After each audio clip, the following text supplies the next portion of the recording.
Hello students, welcome to my YouTube channel Vaghela studies. મિત્રો, ધોરણ 12 commerce account અને તેમાં એકાઉન્ટમાં સેક્શન ડીનું સોલ્યુશન આજના વિડીયોમાં આપવાનું છે. જો તમે મારી ચેનલને હજુ પણ સબસ્ક્રાઈબ ન કરી હોય તો કરી લેજો, કેમકે આ ચેનલમાં ખૂબ જ ઇઝી રીતે દરેક અસાઇનમેન્ટના પેપરોનું સોલ્યુશન આપવામાં આવે છે. આ સોલ્યુશન એવી રીતે હોય છે કે તમે સ્ક્રીનશોટ પાડીને પણ લખી શકો છો. ઉપરાંત તમે ડાયરેક્ટ મોબાઈલમાંથી પણ વાંચી શકો છો. ખૂબ જ સ્પષ્ટ રીતે દાખલા આપેલા હોય છે. તો તમે ખાસ મારી ચેનલમાં સબસ્ક્રાઈબ કરો, લાઈક કરો, શેર કરો. હવે સેક્શન ડી તેમની વાત લઈએ તો સેક્શન ડીની અંદર સૌથી પહેલાં પ્રકરણ 3. પ્રકરણ 3ની અંદર પાઘડીની વાત છે. જો દાખલો પહેલો, અધિક નફાને મૂડીકૃત કરવાની પદ્ધતિ અનુસાર પાઘડી શોધવાની છે. તો દરેક સ્ટેપ આપેલા છે, તમે જુઓ, ધ્યાન આપજો. સૌથી પહેલાં રોકાયેલી મૂડી, સૂત્ર છે કુલ મિલકત માઇનસ કુલ દેવા. સ્ટેપ 2 અપેક્ષિત વળતરનો દર. સ્ટેપ 3 અપેક્ષિત નફો. સ્ટેપ 4 સરેરાશ નફો શોધેલો છે. સરેરાશ નફો આવ્યો છે 1,40,000. સ્ટેપ 5 અધિક નફો, સરેરાશ નફો માઇનસ અપેક્ષિત નફો. સ્ટેપ 6 પાઘડી સૂત્ર અધિક નફો અને અપેક્ષિત વળતરનો દર. સ્ટેપ 6 પાઘડી આવેલી છે 2,66,667. દાખલા નંબર 2, સરેરાશ નફાની 5 વર્ષની ખરીદી. મિત્રો, સરેરાશ નફો શોધવાનો હોય, સરેરાશ નફાની રીતે પાઘડી ખૂબ ઇઝી પડે.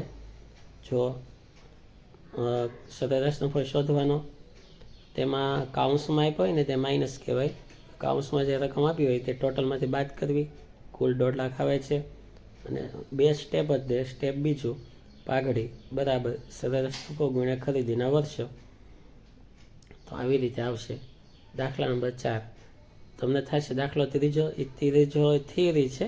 થિયરી આમાં મેં આપી નથી, પુસ્તકમાં છે, તમે આરામથી લખી શકશો. ચોથો દાખલો, ભારિત સરેરાશ નફાની રીતે પાઘડી શોધવાની છે. તો તે પણ ઇઝી હોય છે. વર્ષ લેવાનું, નફો લેવાનો, ભાર લેવાનો અને ભારિત નફો. ભાર કઈ રીતે લેવાનો કે પહેલું વર્ષ હોય તેને એક ભાર, પછીના વર્ષને 2, 3 એમ લાઇનમાં એકડા લખી લેવાના. આ ભાર ગણાય છે.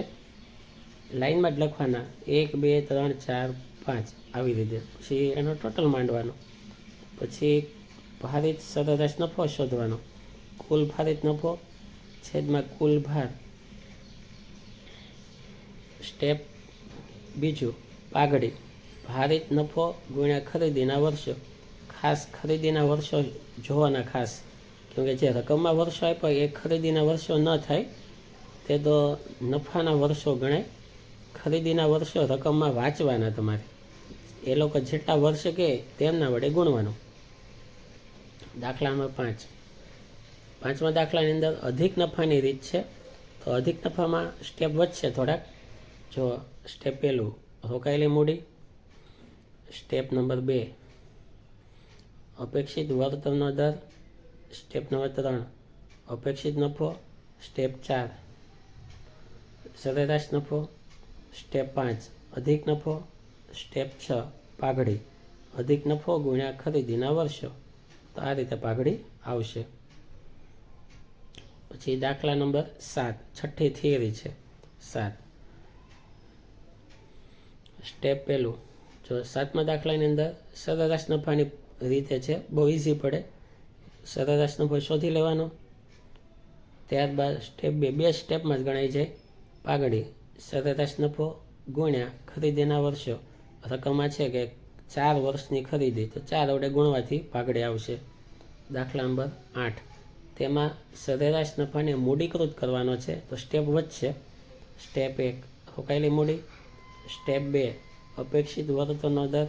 સ્ટેપ 3 સરેરાશ નફો સૂત્ર પ્રમાણે શોધવાનો. સ્ટેપ 4 મૂડીકૃત નફો. તેમાં સરેરાશ નફો છેદમાં અપેક્ષિત વળતરનો દર. તો આ રીતે મૂડીકૃત નફો આવશે. સ્ટેપ 5 પાઘડી મૂડીકૃત નફો માઇનસ રોકાયેલી મૂડી. આવી રીતે પાઘડી 5 સ્ટેપમાં આવશે. 10મો દાખલો, તેમાં ભારિત સરેરાશની 2 વર્ષની ખરીદીને આધારે શોધવાનું છે. તો સૌથી પહેલાં ભારિત સરેરાશ નફો, કુલ ભારિત નફો છેદમાં કુલ ભાર. સ્ટેપ 2 પાઘડી તરત આવી જશે, ભારિત નફો ગુણ્યા ખરીદીના વર્ષો. દાખલા નંબર 11, તેમાં સરેરાશ 3 વર્ષના સરેરાશ અધિક નફાના 2 વર્ષની ખરીદી. અધિક નફો શોધવાનો અને 2 વર્ષની ખરીદી. તો સ્ટેપ 1 રોકાયેલી મૂડી, બીજું સ્ટેપ અપેક્ષિત વર્તનનો દર, ત્રીજું સ્ટેપ અપેક્ષિત નફો, સ્ટેપ 4 સરેરાશ નફો, સ્ટેપ 5 અધિક નફો, સ્ટેપ 6 પાઘડી. આવી રીતે અધિક નફો ગુણ્યા ખરીદીના વર્ષ પાઘડી આવશે. દાખલા નંબર 13, તેમાં સરેરાશ નફાની 5 વર્ષની ખરીદીના આધારે શોધવાનું છે. તો સરેરાશ નફો લેવાનો, ત્યારબાદ સ્ટેપ 2 પાઘડી સરેરાશ નફો ગુણ્યા ખરીદીના વર્ષો. આ રીતે આવશે, ખૂબ ઇઝી પડે. દાખલા નંબર 14, તેમાં સરેરાશ નફાને મૂડીકૃત કરવાની પદ્ધતિ. તેમાં સ્ટેપ થોડાક વધે. જો આ સ્ટેપ યાદ રાખશો ને એટલે દાખલા તરત આવડી જાય. ખૂબ ઇઝી ચેપ્ટર છે, અત્યારે પણ કામનું છે અને બોર્ડ માટે પણ આ ચેપ્ટર કામનું છે. પાઘડી ખાસ, પાઘડીનું ચેપ્ટર દરેક વિદ્યાર્થી ખાસ કરે. રોકાયેલી મૂડી, સ્ટેપ 2 અપેક્ષિત વળતરનો દર, સ્ટેપ 3 સરેરાશ નફો, સ્ટેપ 4 મૂડીકૃત નફો અને સ્ટેપ 5 પાઘડી મૂડીકૃત નફો માઇનસ રોકાયેલી મૂડી. તો આ રીતે દરેક દાખલા પાઘડીના પૂરા થાય. તમારે વિગતે જોવું હોય તો મારી ચેનલમાં વિડીયો સ્વરૂપે પણ આપેલું છે. આ PDF છે, ટૂંકમાં રિવિઝન ટાઈપ મેં સમજાવ્યું તમને. હવે સેક્શન ડીની અંદર પ્રકરણ 5 આવે છે. જો પ્રકરણ 5 દાખલો પહેલો, A અને B 3:2 પ્રમાણમાં નફો નુકસાન વેચતા ભાગીદારો છે. તેઓએ Cને નફામાં 1/4 ભાગ આપવાની શરતે દાખલ કર્યો. તો નફા નુકસાનનું પ્રમાણ અને ત્યાગનું પ્રમાણ શોધો. જો આન્સર, ધારો કે નફાનો કુલ ભાગ 1. હવે એ ભાગમાં 3 આવી ગયા, A B C. એનો ભાગ પ્લસ બીનો ભાગ પ્લસ સીનો ભાગ, ટોટલ એ ભાગ થયો. હવે A પ્લસ બીનો ભાગ તો આપણને ખ્યાલ નથી. સીનો ભાગ કીધો છે કે 1/4. 1/4 આમ ફેરવીએ તો માઇનસ થાય. આ રીતે A પ્લસ બીનો ભાગ આવે 3/4. તો A પ્લસ બીનો ભાગ આવે 3/4. હવે નવા ભાગનું સૂત્ર, નફાનો બાકી ભાગ ગુણ્યા જૂનો ભાગ. તો એનો બાકી ભાગ વધે છે 3/4 ગુણ્યા એનો જૂનો ભાગ તમે જુઓ તો 3/5 બરાબર 9/20. બીનો નવો ભાગ 3/4 ગુણ્યા 2/5 બરાબર 6/20. સીનો નવો ભાગ, છેદ સરખા કરશું તો દરેકના છેદમાં 20 લાવ્યા. તો ABCનું નવું પ્રમાણ થશે 9/6/5. હવે એનો ત્યાગ જૂનો ભાગ માઇનસ નવો ભાગ અને બીનો ત્યાગ જૂનો ભાગ માઇનસ નવો ભાગ. આ રીતે 3/2 ત્યાગનું પ્રમાણ આવશે. દાખલા નંબર 2, PQ એક પેઢીમાં 4/5 અને 2 ભાગે નફો નુકસાન વેચતા ભાગીદારો છે. તો સૌથી પહેલાં જો Qને નફામાં 20% ભાગ આપ્યો Rને, તો Rનો ભાગ 20/100 એટલે 1/5 ભાગે R પ્રવેશે છે. કુલ ભાગ 1 હમણાં કર્યું એમ જ તે PQR ત્રણેયનો ભાગ 1. તેમાં P પ્લસ Qનો ભાગ ખબર નથી. Rને 1/5 ભાગ આપ્યો, ફેરવીએ સામે માઇનસ થાય. તો સાદો રૂપ આપ્યો તો 4/5 થાય. નવો ભાગ આવશે નફાનો બાકીનો ભાગ ગુણ્યા જૂનો ભાગ. સૂત્ર સેમ જ તે રહી છે. તમે થોડીક મહેનત કરો ને તો આ બધું આવડી જેવું છે. Pનો નવો ભાગ હતો 4/5 ગુણ્યા જૂનો ભાગ હતો 4/5, ચોકે 100. Qનો ભાગ, Rનો ભાગ, છેદ સમાન લઈએ તો PQ અને Rનું નવું પ્રમાણ આવશે 100/4/5. ત્યારબાદ ત્યાગ શોધેલો છે. દાખલા નંબર 3, તેમાં પણ આ સેમ જ ગણતરી છે. કુલ નફો 1 લેવાનો, ત્યારબાદ A પ્લસ બીનો ભાગ પ્લસ Cને ભાગ આપ્યો છે 1/5, ફેરવીએ માઇનસ થાય અને સૂત્ર નવો ભાગ બરાબર નફાનો બાકી ભાગ ગુણ્યા જૂનો ભાગ. એ રીતે ગણતરી કરીએ તો ABCનું નવું પ્રમાણ આવશે. છેદ સમાન કરવાથી જેમ 12 જેમ 8 ત્રણેયમાંથી 4 સામાન્ય લઈએ તો 5 જેમ 3 જેમ 2 આવશે. તો આ નવું પ્રમાણ. ત્યારબાદ ત્યાગનું સૂત્ર જૂનો ભાગ માઇનસ નવો ભાગ, અને આવી રીતે એ અને બીનો ત્યાગ આવશે. દાખલા નંબર 4. પી અને ક્યુ એક પેઢીમાં 3/5 અને 4 દશાંશના ભાગે નફો નુકસાન વેચે છે. આરને 25% ભાગ આપ્યો તો 25/100 1/4 ભાગ. હવે બસ જેમ છે સેમ જ છે. તમે 5 દાખલા સમજશો ને એટલે તમને આખી મેથડ મગજમાં બેસી જશે. આ તો સાવ ઈઝી છે સર એમ કહેશો.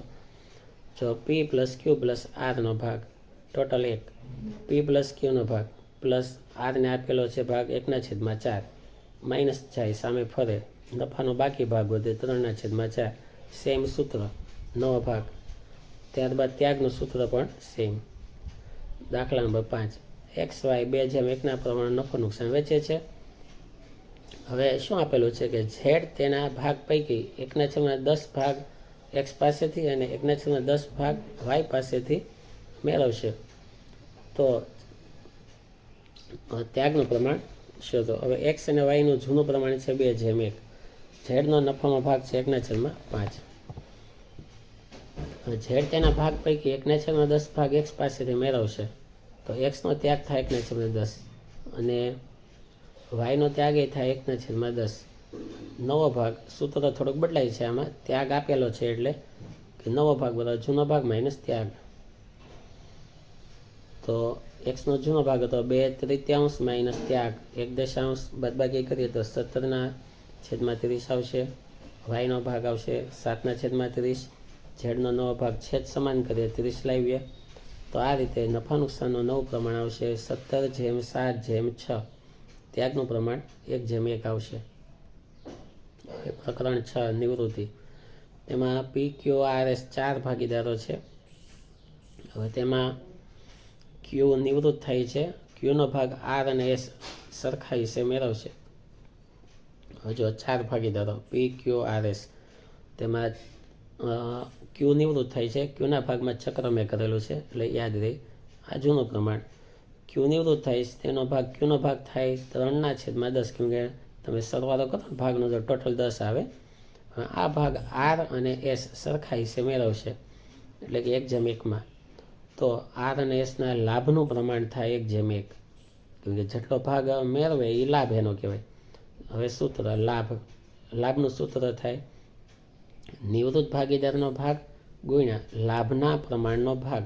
હવે આરનો લાભ તો નિવૃત્ત ભાગીદારનો ભાગ હતો 3/10 ગુણ્યા 1/2. તો ગુણાકાર કરીએ તો 3/20 આવશે. એસનો લાભ આવશે 3/20. હવે નવો ભાગ બરાબર જૂનો ભાગ પ્લસ લાભ. પીનો નવો ભાગ 4/10 પ્લસ 0, કેમ કે પીને તો કોઈ લાભ નથી. તો ગુણાકાર કરીએ છેદ સમાન કરીએ તો 8/20. આરનો નવો ભાગ આવશે 3/20. એસનો નવો ભાગ આવશે 5/20. આ દરેક દાખલા વિડીયો સ્વરૂપે મેં સમજાવ્યા છે. આ હું માત્ર રિવિઝન થાય એટલા માટે ટૂંકમાં સમજાવું છું. તમારે ડિટેલમાં સમજવું હોય તો મારી ચેનલમાં વાઘેલા સ્ટડીઝમાં જ તે આ દરેકના વિડીયો સમજાવેલા છે. ત્યારબાદ દાખલા નંબર 2. તેમાં પણ આવી રીતે જ છે નિવૃત્તિનું. તેમાં જી નિવૃત્ત થાય છે તો જીના નફાનો ભાગ ઈ અને એફના આવે છે. જે નફાનો ભાગ આવે ને એ લાભ ગણાય અને એના આધારે લાભનું સૂત્ર લેવું. ત્યારબાદ દાખલા નંબર 3. તેમાં એન અને પી નિવૃત્ત થાય છે. એનનો ભાગ ઓને આવે છે અને પીનો ભાગ નફાનો એમને આવે છે. તો જેને ભાગ આવે છે એનો લાભ થાય બરાબર. પીનો લાભ અને એમનો લાભ, આવી રીતે ઓ અને એમનો લાભ અલગ અલગ થશે. પછી લાભનું પ્રમાણ આવી જશે. પછી નવો ભાગ શોધી લેવાનો. દાખલા નંબર 3. તેમાં એમ નિવૃત્ત થાય છે. એમનો નફાનો ભાગ સીને આવે છે. તો આ રીતે જો ગણતરી કરેલી છે બરાબર. વિડીયો સમજવો હોય તો વિડીયોમાં જજો, નહીંતર આ રિવિઝન છે. દાખલા નંબર 5. તેમાં ડી નિવૃત્ત થાય છે બરાબર. હવે ડીનો ભાગ સી અને બીને આવે છે. તો એ રીતે ગણતરી કરેલી છે. તો આ રીતે તમે સમજો અને પરીક્ષામાં ખૂબ જ સારી રીતે પૂરેપૂરા 12 માર્ક ડી વિભાગના આવે એવું કરજો. Thank you very much.